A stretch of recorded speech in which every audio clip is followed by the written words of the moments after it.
You sit inside a federal building buried somewhere in the American Midwest, your pulse hammering against your ribs as the pen in your hand hovers above documents engineered to erase you completely. Not metaphorically, but administratively, surgically, permanently.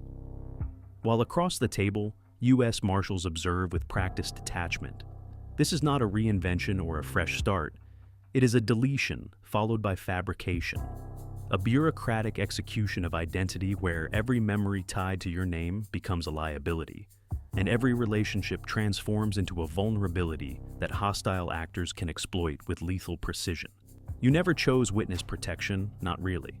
You chose to testify, and in doing so, you triggered a chain reaction inside federal jurisdiction that positioned you directly against a crime syndicate responsible for at least 17 confirmed homicides, converting you overnight into a priority target across multiple state lines. The illusion of choice dissolves quickly. Testify and disappear under federal protection protocols, or refuse and remain visible long enough for retaliation to arrive. Because in this ecosystem, silence is interpreted not as neutrality, but as unfinished business requiring permanent resolution. They begin outlining the rules with clinical precision. No contact with family, no encrypted messages, no nostalgic lapses through social media, no physical artifacts like photographs or letters that could re-establish a digital or emotional trail, because even sentiment can be weaponized through modern signal intelligence systems. And then comes the moment that fractures you. Not the loss of your past career or your relationships, but the realization that even your dog, documented in municipal databases and veterinary systems, cannot come with you without risking traceable continuity that could compromise operational secrecy. What follows is not paperwork, but construction, an entire human existence reverse engineered within hours. Educational records, employment history, rental agreements, tax profiles, all synthesized into a credible identity that must withstand scrutiny from employers, neighbors, and any interagency task force that might cross-reference inconsistencies.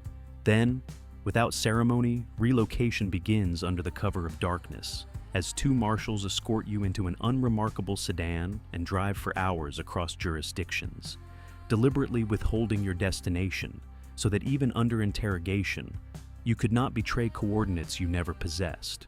When you wake, geography itself feels unfamiliar. The climate altered, the skyline rearranged, and waiting for you is an apartment indistinguishable from thousands of others. Designed not for comfort, but for anonymity within statistical normalcy. Inside a single folder rests your entire existence: driver's license, birth certificate, employment offer, all under a name that must become reflexive, because hesitation during casual conversation is not awkwardness here. It is a red flag that can cascade into suspicion and eventual exposure. Even mundane errands become psychological trials as you navigate grocery aisles and bank counters under a fabricated identity, training your mind to respond instinctively when called by a name that still feels foreign, while Marshal Chen observes, correcting subtle behavioral slips before they calcify into dangerous habits. Before she leaves, Chen hands you a number, an emergency line that represents your only sanctioned connection to your former reality, accompanied by a warning shaped by years of the pattern recognition. Those who break protocol are not unlucky. They are predictable, and predictability gets people killed. Your first night alone is not peaceful, but disorienting, as the absence of communication becomes deafening. You cannot reassure your family, cannot respond to missing person reports, cannot exist publicly, forcing you to confront a paradox where survival requires absolute invisibility. So you train, writing your new name until muscle memory overrides identity, constructing artificial memories, schools attended, cities lived in, tragedies endured, until repetition converts fiction into operational truth. Because consistency is the only armor you have. Months pass, then a year, and something unsettling begins to happen. The identity you fabricated starts accumulating real experiences, blending synthetic history with authentic present, until the boundary between who you were and who you are becomes increasingly unstable. You develop routines, recognize faces, exchange small talk that feels authentic, Yet every interaction remains a calculated performance, because even genuine connection is constrained by the necessity of maintaining narrative integrity under constant, invisible threat.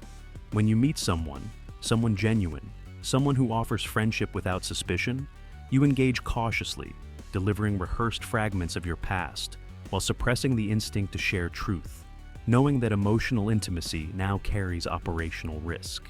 And yet, beneath the surface of normalcy, paranoia persists, because every unanswered question, every prolonged glance, every unfamiliar vehicle parked too long triggers the possibility that someone, somewhere, has begun connecting fragments you worked so hard to scatter.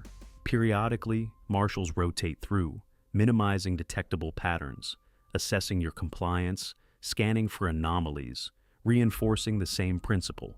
Adherence to protocol is not bureaucratic rigidity. It is the thin line between sustained anonymity and sudden termination. Then, after years of controlled existence, the call arrives. The trial is scheduled, and you are no longer just a protected individual, but a critical asset, transported under heightened security into a legal battlefield where your testimony becomes the centerpiece of federal prosecution. Isolation returns, this time intensified, as prosecutors dissect your memory with surgical precision, reconstructing events down to seconds and sequences, ensuring that under cross-examination, your account remains not only truthful, but unshakably coherent. The courtroom itself feels smaller than expected, yet infinitely heavier, as you enter flanked by marshals and confront individuals whose freedom hinges on your words.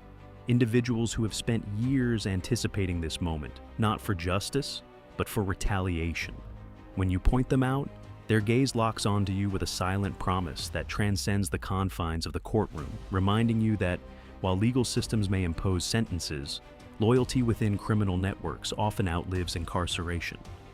Cross-examination becomes psychological warfare, where your credibility is dismantled piece by piece through suggestion, implication, and strategic doubt, forcing you to remain composed while your character is reframed as opportunistic, unreliable, or self-serving.